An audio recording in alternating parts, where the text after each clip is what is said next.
We are going to listen now Recording in progress. to Ruth Behar. She's going to talk about the Sephardic Jews in Cuba. Welcome again, Ruth Behar.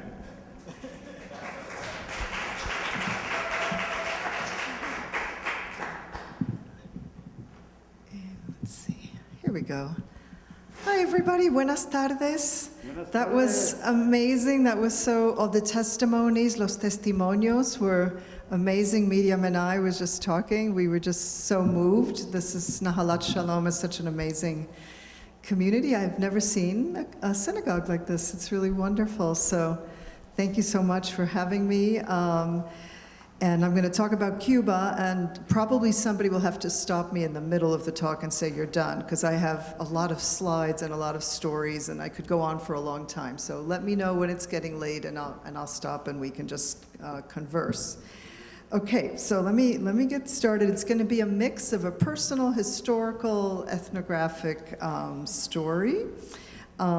This is like briefly a resumen, a summary. I'm going to talk about a bunch of different things: Jewish migration to Cuba, my family's journey, the Jewish community, how it formed before the Cuban Revolution, before 1959, and after as well, and my own search for Sephardic stories in Cuba. I've been back many, many times to Cuba, and different paths of Sephardic Cuban identity. This you probably all know, that Sephardim, from my perspective, are too often perceived as people with too much history, and we're portrayed as bearers of memory, as people who hold on to the melancholy of the expulsion from Spain, but we're seen as cultural preservationists rather than cultural innovators, which we are. So anyway, and I'm going to skip this. Okay, let's get going.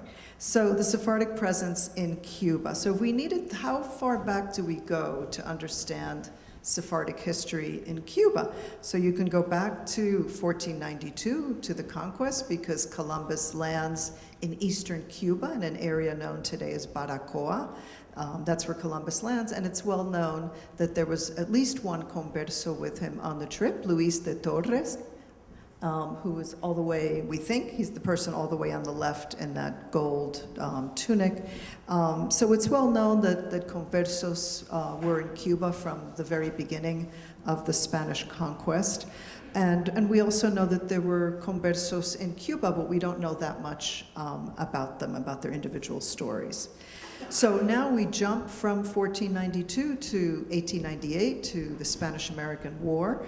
And you probably know, of course, that Spain controlled Cuba up until 1898. It was the last colony that they lost, and the Spaniards didn't want to lose Cuba. That was one of their favored colonies. And so the Americans had to come in and fight to get Spain out of Cuba. There were 3 independence wars in Cuba in the 19th century. And then I'm showing you this cartoon because here we see Cuba portrayed as a lady, and the United States saying, I'll take care of this lady now, right? Spain, you are done. And one of the interesting things about Americans coming in and controlling Cuba for the first years of the 20th century is that with the Americans coming in, a lot of things change in Cuba. Up until this time, there was only one religion permitted in Cuba, which was Catholicism, and after Americans intervened, Protestantism and other religions were permitted to be practiced in Cuba, and also Judaism to be openly practiced in Cuba, starting at the beginning of the 20th century. And it's also well known that with the American presence, baseball came to Cuba, and so did Coca-Cola. And that's how the Cuba Libre was born, the drink. The Cuba Libre is a mix of Coca-Cola and Cuban rum. So a little background there. Okay, so you're probably wondering, why did Jewish people go to Cuba, which they did starting at the beginning of the 20th century? And so one thing to know is that, of course, in the 19th century, there was a large Jewish migration to the United States. Many, many Jews came, particularly from Eastern Europe, at the end of the 19th century to the United States. And by the end of the 19th century, there was a lot of racist racist cartoons and racist thinking that we had too many Jews in this country and that there was a need to cut back on this migration. So an Immigration Act is passed in 1924 that seeks to limit the number of people coming from Eastern and Southern Europe. It didn't specifically say Jewish people, but a lot of Jewish people were coming from those areas, from Eastern and Southern Europe. So they establish a quota system.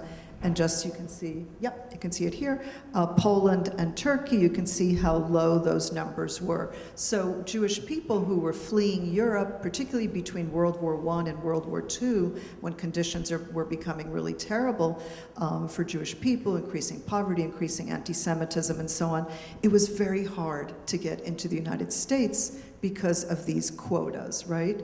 So people heard that they could get to Cuba, and that Cuba was open at the time, particularly in the teens and 20s and early 30s, and that since people didn't have the internet and all the information we have today, all they knew is that Cuba was very close to the United States. And so people would even say things like, well, if I can just get to Cuba, I can practically swim over to the United States. It's 90 miles away. So anyway, so many Jewish people in this period immigrate to Cuba. And here you can see the roots from Poland, Russia, and Turkey.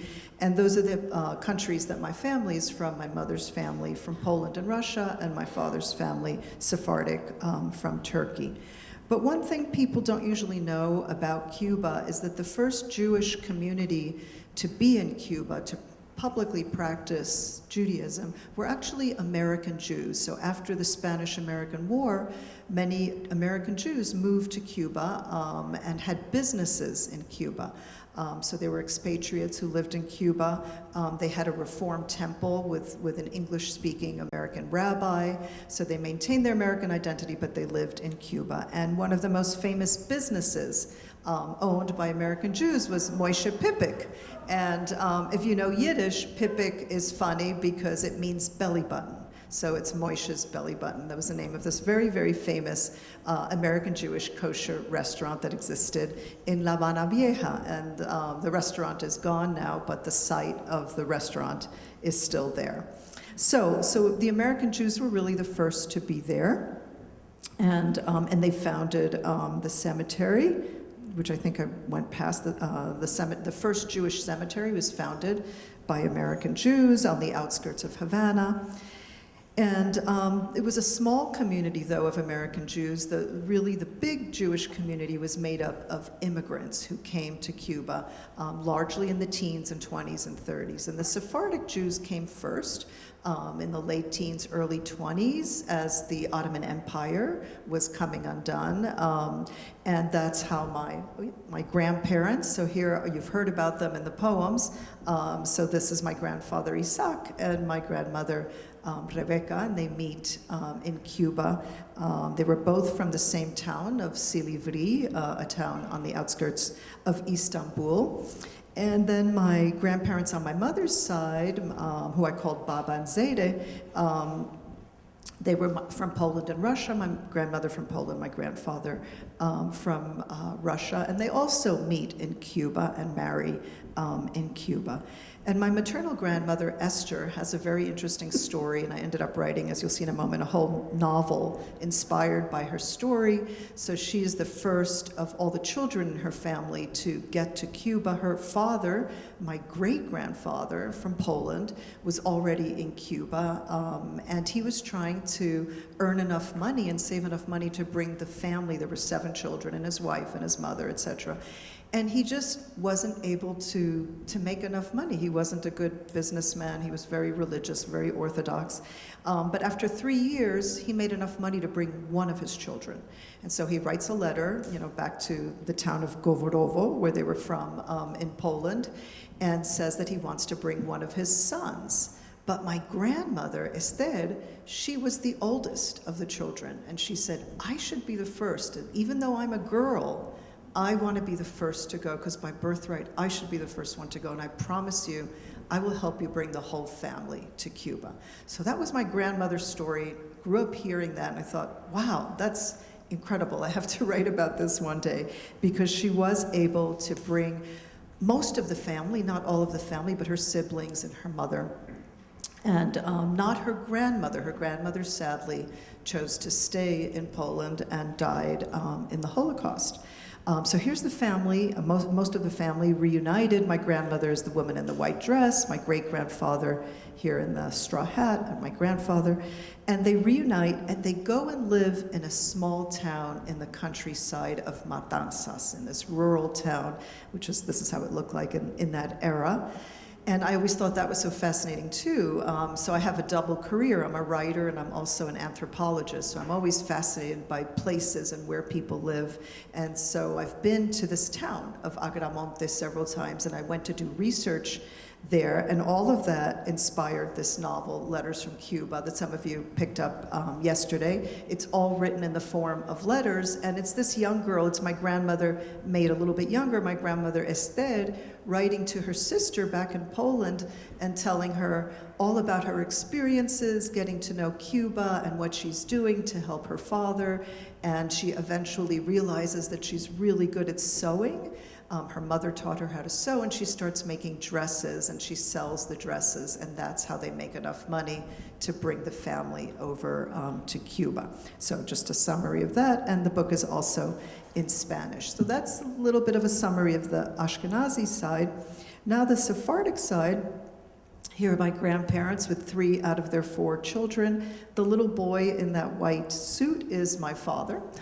So he was the smallest at the time, and then my Aunt Fanny was born later, and they lived in really in what was a tenement, what in Cuban Spanish we call un solar. It was a very, very poor building, and this looks like Turkey, but this was the entrance to their building in La Habana Vieja, in old Havana. And very interestingly, in that building, there were other Sephardic Jews from the same town, from Silivri, so they reconnected there and continued to speak Ladino among each other. But there were many other people living in that building as well. And if you've seen my documentary, Adio Querida, my cousin Isaquito talks about how in that building there were prostitutes on the first floor, and on the 3rd floor there were santeros. So it was definitely a mix of different kinds of people in this building. So my grandparents were members of Shevet Achim, which was the Sephardic synagogue, which was the first synagogue founded in Cuba in 1914. Fortunately, when I started traveling back to Cuba in the 90s, I was able to attend services there, and then eventually the synagogue had to be shut down because the ceiling was caving in. So even the sign is no longer there. But fortunately, the Torahs that they had, there were several Torahs that were brought from Turkey. They were able to bring the Torahs to the other Sephardic synagogue, the newer Sephardic synagogue that was built in the 50s. And you'll see a picture of that in a moment. So this is just a quick image here, just to show you how this community, in a very short period of time, these Ashkenazi Jews on the one hand, Sephardic Jews on the other hand, in this short period of time between the teens and 20s and the late 50s, because the Cuban Revolution begins in 59, they build synagogues, they build Jewish community centers, they had Yiddish theater, they had fabric stores, etc. In a very short period of time, they built a very vivid, lively, vibrant Jewish community. Oh, good, so you can see that. So the map of Cuba, you can see all the various synagogues and Jewish communities that existed, way in the center of the country, in Camagüey, etc. And when I went to do my research, I visited all these places and spent time in all these places and traveled around the island several times looking for the Jewish people that were left. So what else? And so also schooling was very important. They built Jewish day schools in Cuba, mostly in Havana, but also in Santiago de Cuba, on the eastern end of Cuba. So it was a really thriving Jewish community that was built in a very small amount of time. And it shows you the tolerance of the Cuban people, because they felt very much at home. I remember my Polish grandmother always talking about how it was like a breath of fresh air coming to Cuba after her experiences in Poland. So here are my parents, and you've heard about them a little bit too in the poems and so on, Mami, Papi, and they were very young when they met, as was common at that time, 15 and 17 when they first met. And it was very unusual at that time for an Ashkenazi girl to date a Sephardic guy. And many of the Ashkenazi Jews, not being very familiar with Sephardic culture, were very prejudiced towards the Sephardim, and they would say things like, better that you should marry a goy than a turco. You know, these are the kinds of things that they said. So there was a lot of, misunderstanding, and particularly, I remember my grandmother saying this, that at first it was so hard to understand that there could be Jewish people that didn't speak Yiddish. It was just like, if you didn't speak Yiddish, how could you be Jewish? It was just this assumption that Yiddishkeit, Yiddishness represented Jewishness. So it was an educational experience for all of them, and my parents did marry. It was considered a kind of intermarriage in 1956 when they married. My paternal grandparents on the left, my maternal grandparents on the right, with my great-grandparents there. And so I'm born in Cuba. I'm born exactly 9 months after my parents' wedding, and here I am as a little girl with my mother on the famous Malecón, the famous Oceanside Avenue that's still there, that's still so beautiful to walk along that path. And we lived very close to the ocean.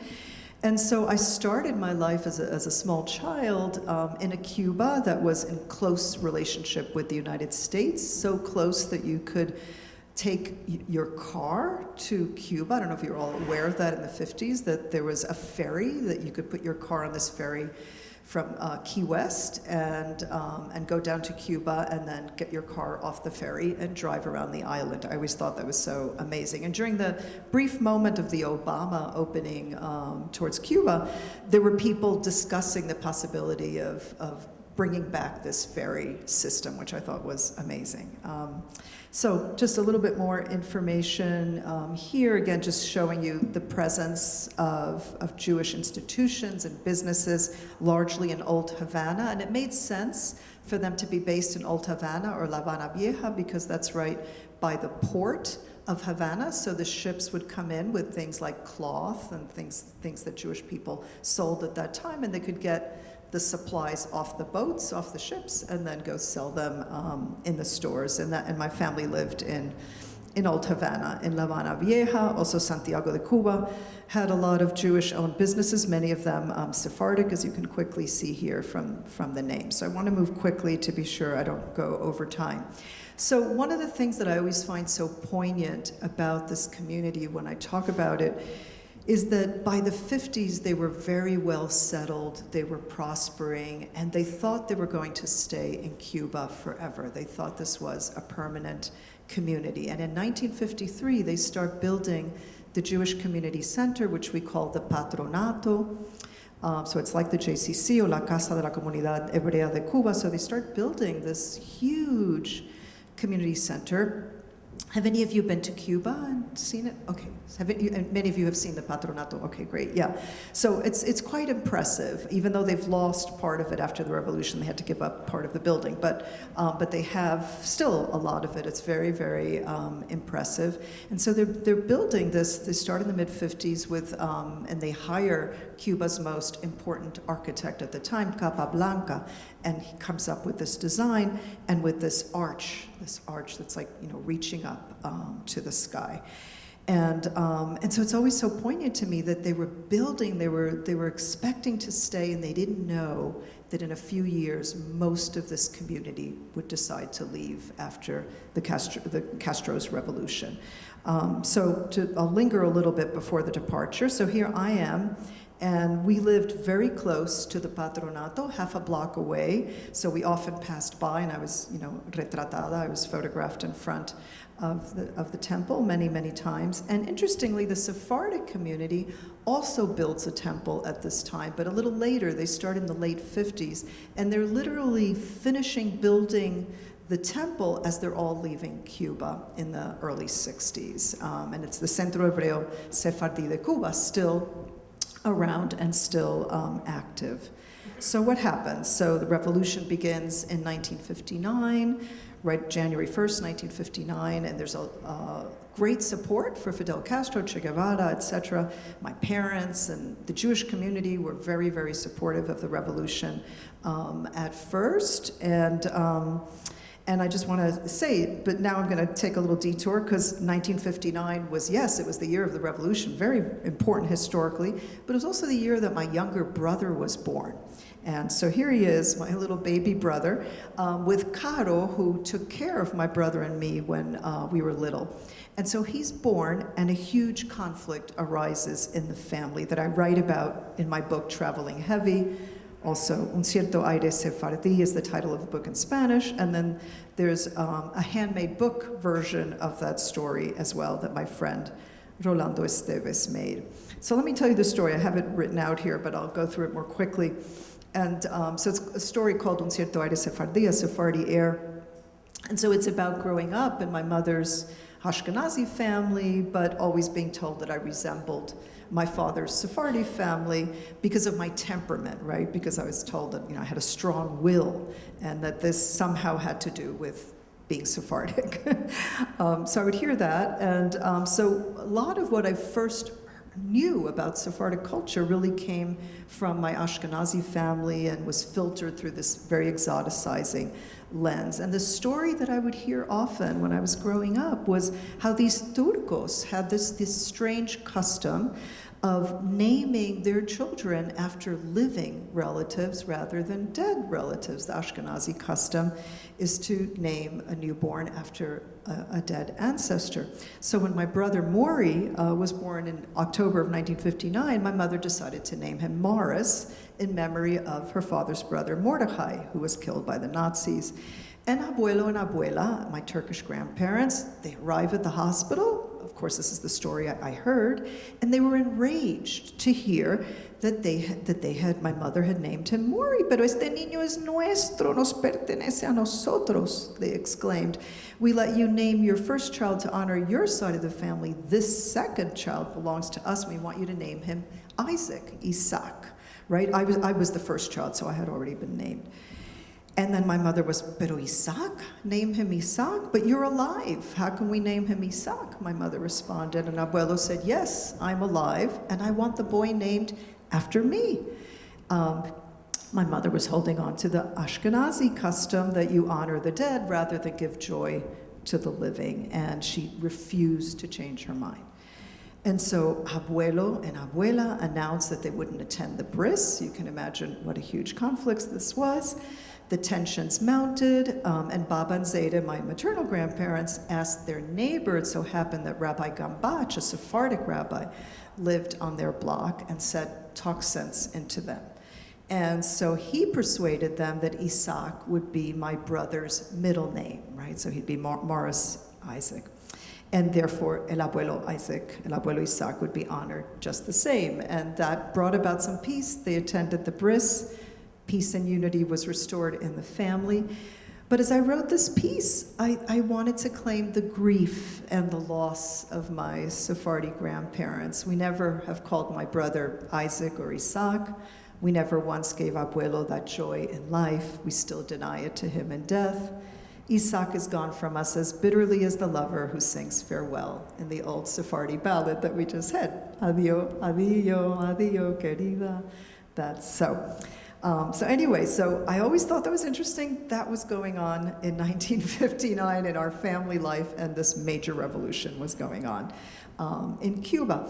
And just some quick thoughts that Sephardic speakers of Ladino didn't preserve the language that well in Cuba because they were trying to perfect their Spanish. I've often had this conversation with my tia Fanny, who will say, no, pero ellos tenían que perfeccionar su español. So she thought they weren't speaking Spanish well, that they were speaking a fragmented Spanish, and that the thing was to learn how to speak properly in Cuba.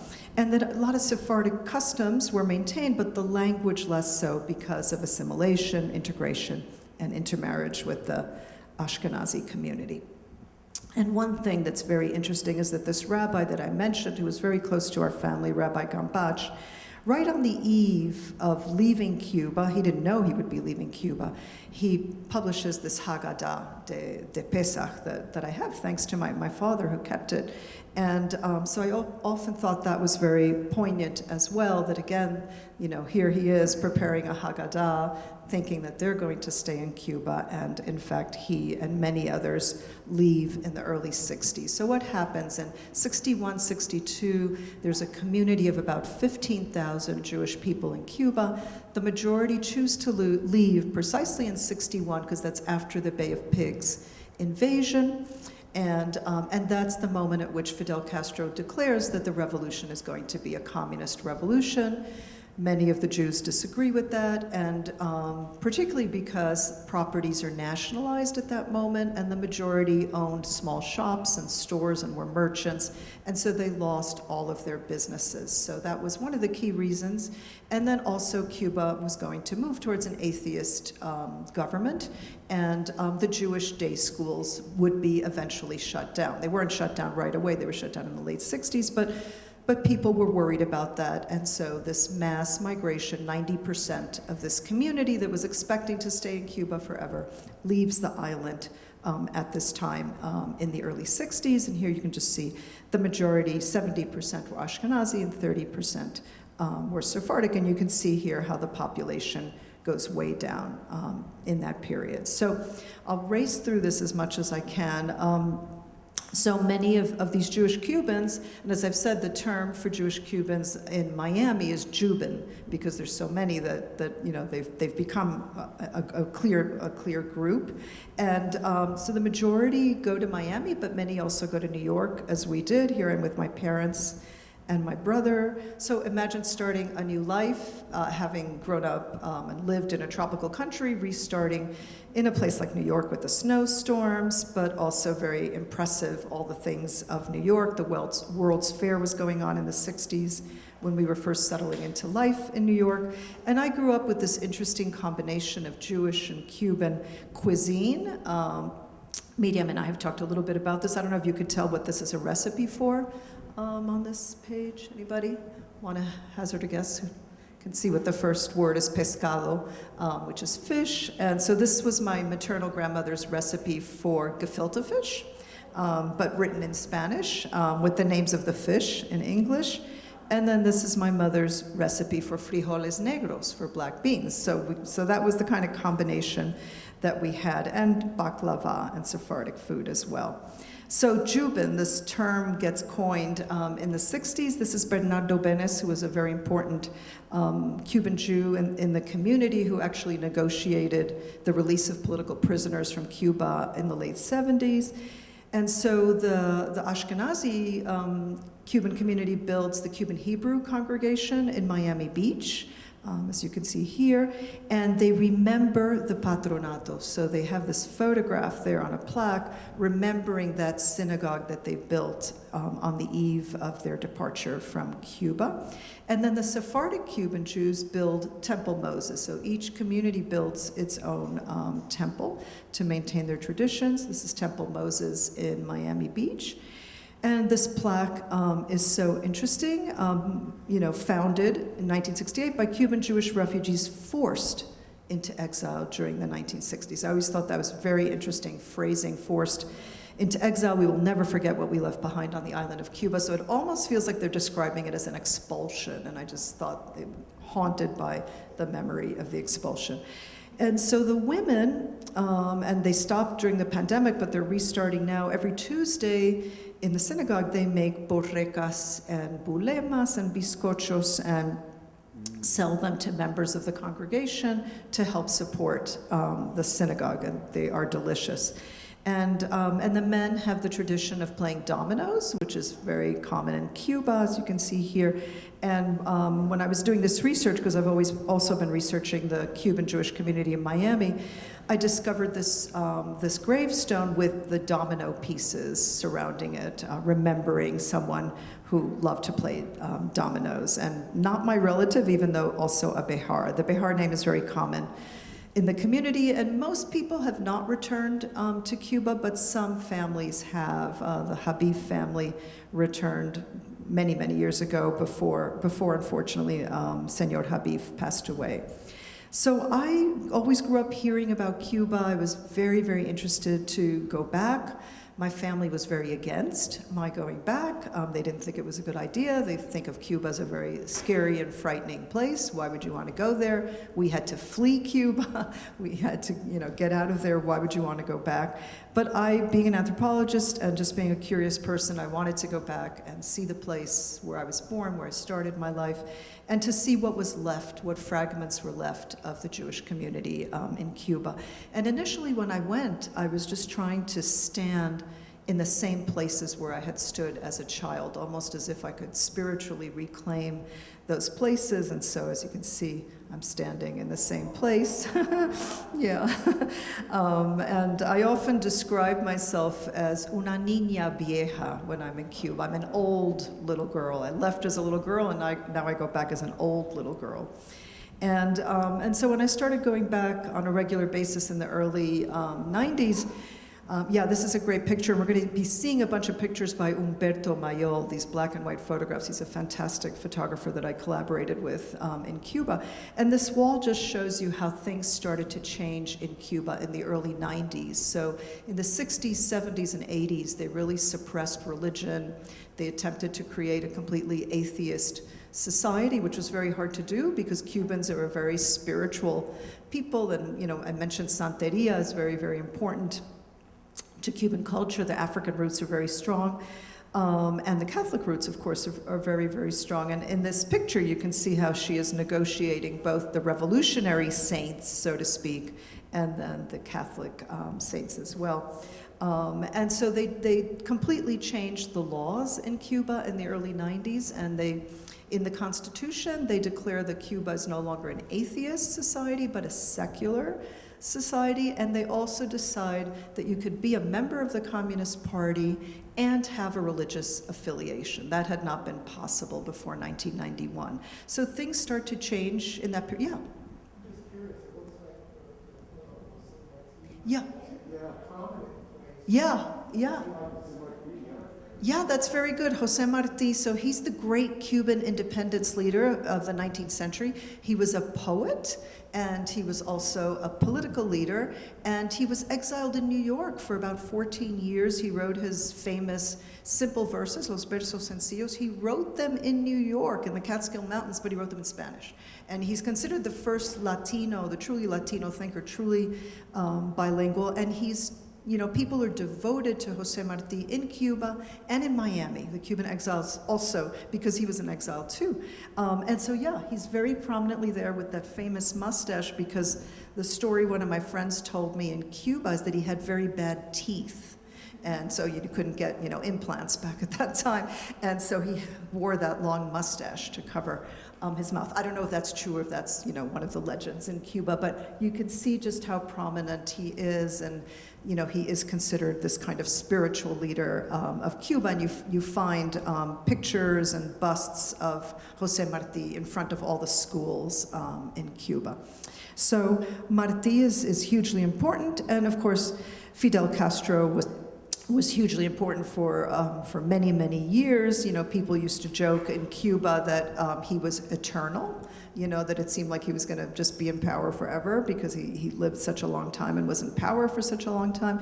And there were many who felt that he was potentially of Jewish background. That often came up as a topic of discussion, of Sephardic background. He never disclaimed it, but he never claimed it either. And so anyway, so I wanted to just bring out the irony. I start traveling to Cuba in the 90s, when many, many people do. This is the period when revitalization happens in Cuba with the change of the laws. So many people start traveling to Cuba on religious missions. Many Jewish Americans start traveling to Cuba on missions, and many other religious missions, Catholic and Protestant as well. But it's also a time of great desperation in Cuba, and many are trying to leave however they can, as you see in this example. But a lot of aid starts to come to the Jewish community in Cuba. The community starts to revitalize and reconnect, because in those years of the 60s, 70s, and 80s, there was very little religious observance. The synagogues were maintained, but by the elders. Young people didn't really attend services because if they did, it would make it difficult for them to get a university education. And so people stayed away from religious practice. But in the 90s, all that changes and people start returning to religious life, not just Jewish, but all the religions, the African religions, Protestant, etc. And a lot of aid starts coming into Cuba. The Joint Distribution Committee, B'nai B'rith, many Jewish organizations start helping the community. Many groups start traveling to Cuba to help this community. And that's when I go. So my trips coincide with this return in that period, and many people visit the Patronato synagogue that I've been talking about. As you can see here, it becomes a kind of pilgrimage site for many visiting. And Adela Dworin, who some of you may have met if you've been to Cuba, so she's been the president of the community now for many, many years, and she's really a smart woman. She's a lawyer by training, and she speaks perfect Spanish, of course, English, and Yiddish, too. And look at that wonderful bookcase here. This is from the 50s, so she's occupying the library that was built by that previous group of people that left in the early 60s, the library of the Patronato. And sadly, Ruth Behar, who you see here, just passed away recently, and she was the one that ran the pharmacy because they were getting so much medical support and medical supplies from these various missions, humanitarian missions, that they opened up a pharmacy in the synagogue, in the Patronato, and every Tuesday you could come with your prescription and get what you needed. And Rosa Behar, not my family, but same last name, she was the one that was in charge of handing out the medications. And so the cemetery that I showed you at the beginning of the talk also became a kind of pilgrimage site for people visiting Cuba. And some of the tombstones are in very, very bad shape, as you see here, because people left and then couldn't come back easily to take care of the tombstones of their families. So there are a lot of broken graves, even this broken Jewish star, but not all of them. And I was very curious to meet with the Jewish Cuban communists on the island, something that my mother found terribly frightening. She thought they would brainwash me, but I wanted to learn about what they thought and how they participated in the revolution. And one of the people I met was Luis Lapidus, who was an architect and a very brilliant man, and his tombstone, I think, very interestingly shows the Jewish star and the communist star, so part of both. And I heard many, many stories in my travels around Cuba. I went many, dozens and dozens of times, and among the people I met was Julio Eli here. He lives in Caibarien, a seaside town in Cuba, and he's holding up a picture of his sister, who was named Zimbul, or Violeta, and she sadly dies in the 70s, very young. She was studying chemistry, very brilliant young woman. She died, unfortunately, very, very young. And their father was just heartbroken and trying to decide where they would bury her at this time when there was very little Jewish observance and just very little community left. And they decided that rather than bury her in the Santa Clara Cemetery, which was quite a few miles away, and they were afraid that they wouldn't be able to take care of the tombstone, they decided to bury her within the Catholic cemetery in Caibarien. His father, Julio's father, was a Freemason, and so being a Freemason, he was able to get permission to get a spot within the Catholic cemetery and create this special crypt for his daughter. And I thought that was just so incredibly interesting how people accommodated during this time, and they are Sephardic. And so I found that Jews are the keepers of many things that have been left behind by those who are no longer in Cuba, like this kippah from 1959, a talit brought from Turkey. And to me, it was very moving to find that people had held on to these Jewish religious objects, during the time of revolution, when there was so much upheaval and you had to really hide, religious identity at this time. So I was very moved by that. They'd held on to wine cups and Shabbat candle holders left by Jews, no longer there in Cuba. even an old mezuzah, an old electricity bill coming, in the name of a Jewish person who no longer lives in Cuba. So all of these stories about past and present were just very moving. Learning from Sara, who you'll see here, the story of her ketubah. This was her parents' ketubah, her parents' marriage contract, and when she told me the story that it belonged to her grandmother, and then she described it as una carta de libertad, because, like the freedom decrees once granted to slaves, because this document was used by her son and her daughter and nephew and her brother, various family members, to prove that they were Jewish and to be able to make aliyah to Israel and to be able to leave Cuba. So to think of this as a freedom document was really powerful. She also showed me photographs of the last Quince celebration held at the Patronato in 1959, and that picture of her. And then she said of all those women in 1959 who turned 15 that year, she was the only one who stayed in Cuba. So there's a sense of people being kind of shipwrecked on the island. Just so many interesting stories. They're all in my book, An Island Called Home. And Daniel Eskenazi Maya, I spent a lot of time with him. He's also in the Adiós Querida movie. And he was so interesting to me because he was fanático del tango. He loved the tango.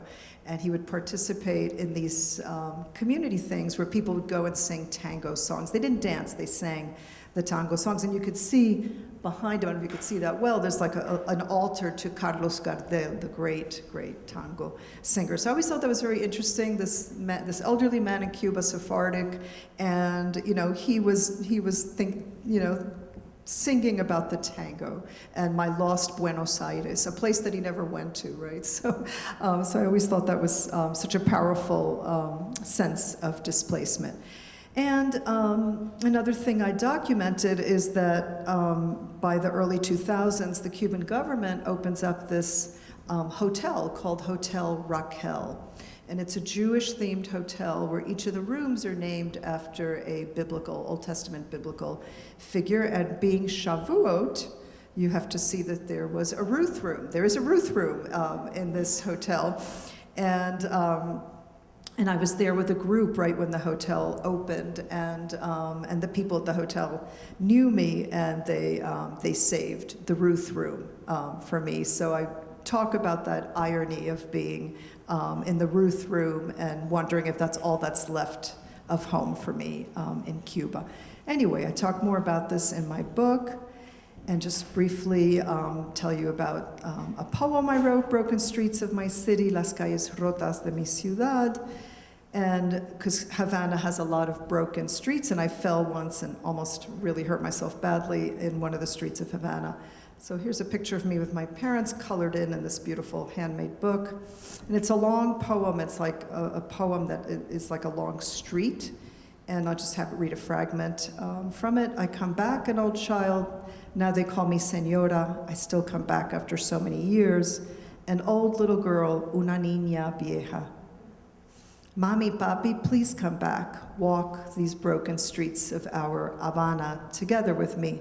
Listen to me, your niña vieja. Let me lead you through these broken streets.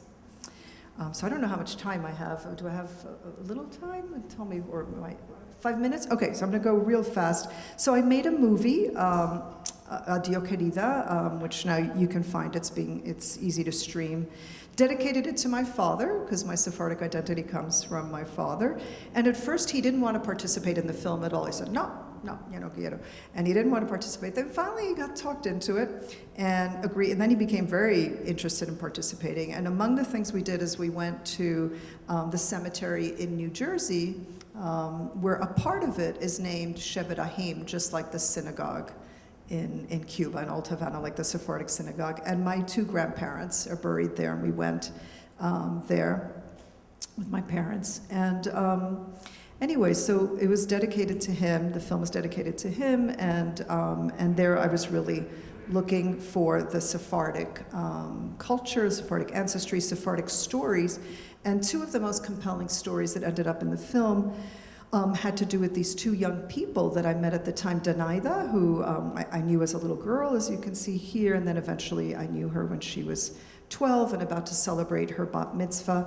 So she is Sephardic on her father's side, Afro-Cuban, and her mother's a Jehovah's Witness. And so she grew up with this mix, but basically brought up as Jewish. And her father prepared her for her bat mitzvah.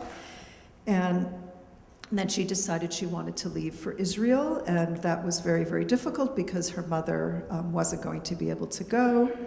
But anyway, eventually she went with her father, married a man from the Dominican Republic, settled in Israel, and so here she is with this Sephardic, Afro-Cuban background, 2 daughters, married and living in Israel today, in part now of the great diversity that is Israel.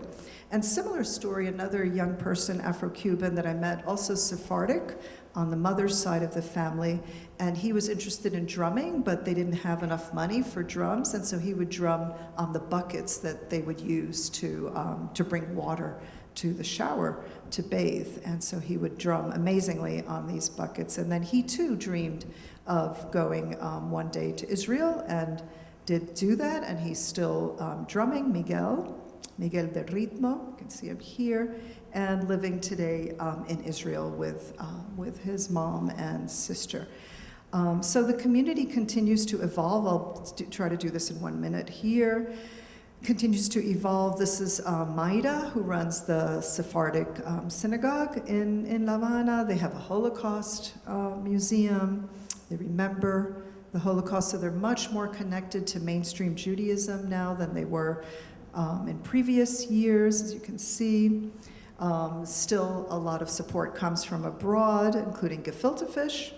And they, at least pre-pandemic, they would hold these big events for Hanukkah and other holidays, and people would come from other faiths, so it was a big interreligious event, and they would hold these big, really displays of their Jewishness. They have a dance group, Rikudim.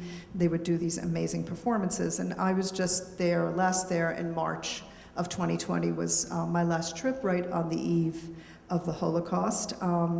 And at the time, it just seemed like things were going to get better and better, but they've really been very, very difficult now with the pandemic. There's a lot of Jewish tourism to Cuba, and a lot of that ended with the pandemic and the difficulty, obviously, of traveling. But there's also an Orthodox community, Adath Israel, and they were making kippahs and so on to sell to people coming to visit. Well, let me see if I can just quickly go. Well, here I just want to show you. So there's a community in Santa Clara run by Sephardic Jews. Here, just to show you that. And also, they actually built a new synagogue in recent years. They fundraised and built a new synagogue in Santa Clara. And then there's a community in Guantanamo. There's an important community, also Sephardim. And you can see the diversity of the community now in this picture of all these girls were Esther for Purim. And then I most recently, I'll end with this real quickly, have been involved now in writing fiction. And so now I've been moving from ethnography to children's fiction, and recently wrote this book, Tia Fortuna's New Home, where I talk about this Sephardic Cuban journey, but in a way that's very, very kid-friendly. And I'll just go quickly through these slides. I can tell you the whole story later if you like. But anyway, I bring in the story of the key, the legend of the key, and the Sephardim taking the key to their houses with them, and the memory as well. And all of this being transmitted, passed on to a young child, a niece in this case, all of this culture being passed on in very kid-friendly ways, the borreka, the hamsa, the lucky eyes, and the idea of mazal bueno. Okay, thank you so much.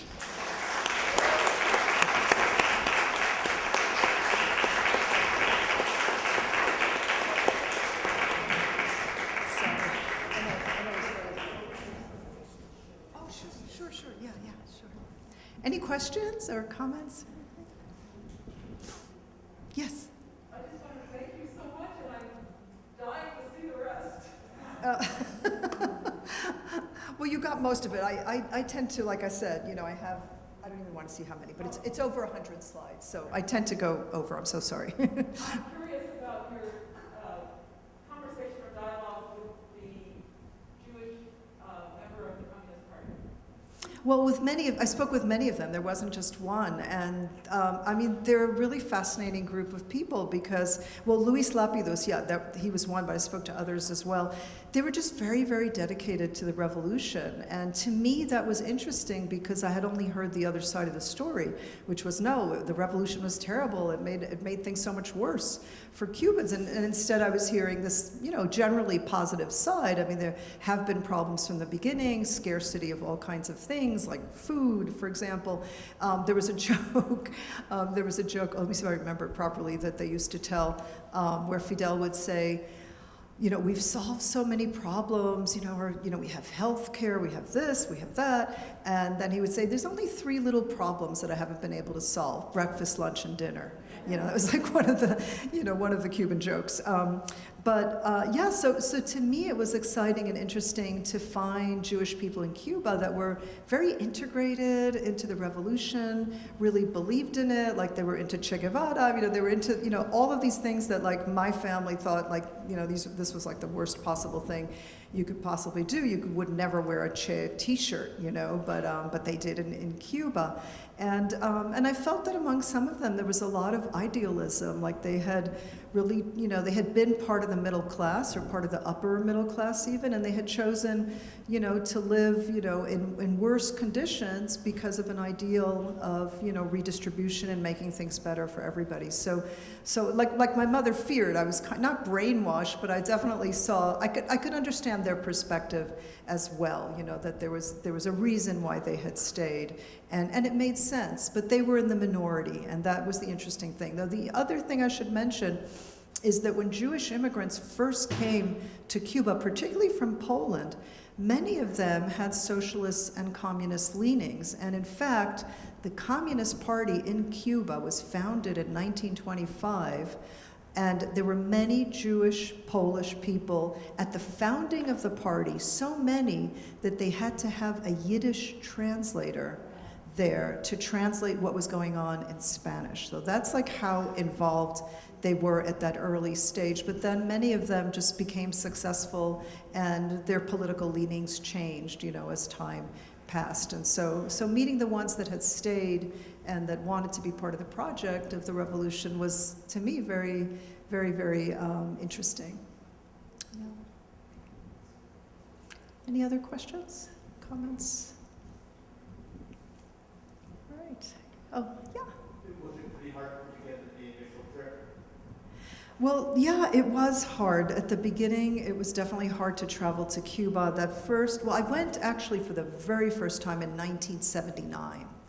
And I was a student. And that first trip, I went as a student. I was at Princeton, and I went with a group of students and professors, because there was no other way to go. You couldn't just go as an individual. So I went with that group. That was the first time that I went, and it was a very controlled trip. You know, you couldn't just go wherever you wanted to.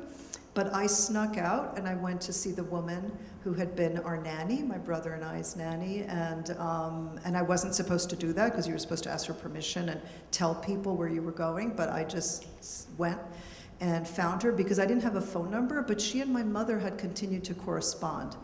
They had liked each other and corresponded with one another, so I had the address. And I went and found her, and then we had a very long and beautiful friendship until she died a few years ago.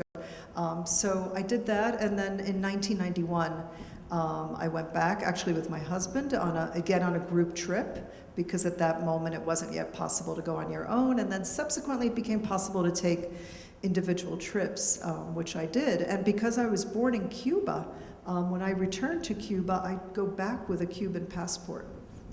To the island. So that's the other thing that is both complicated and not. The good thing about it is that I can go as often as I want.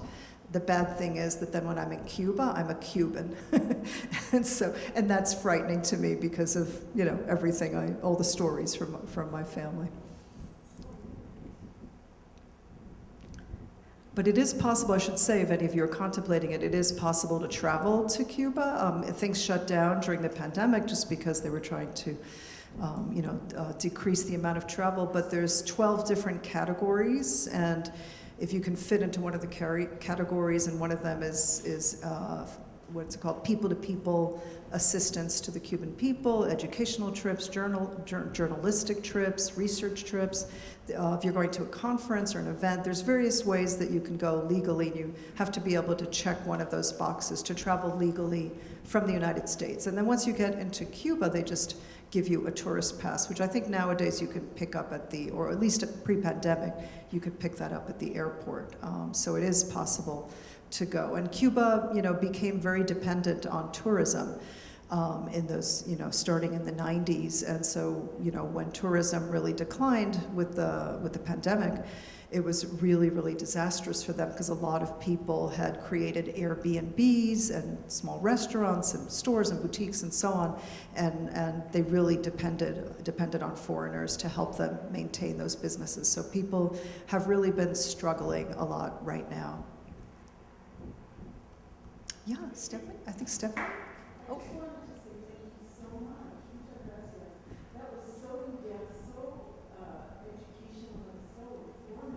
Thank you.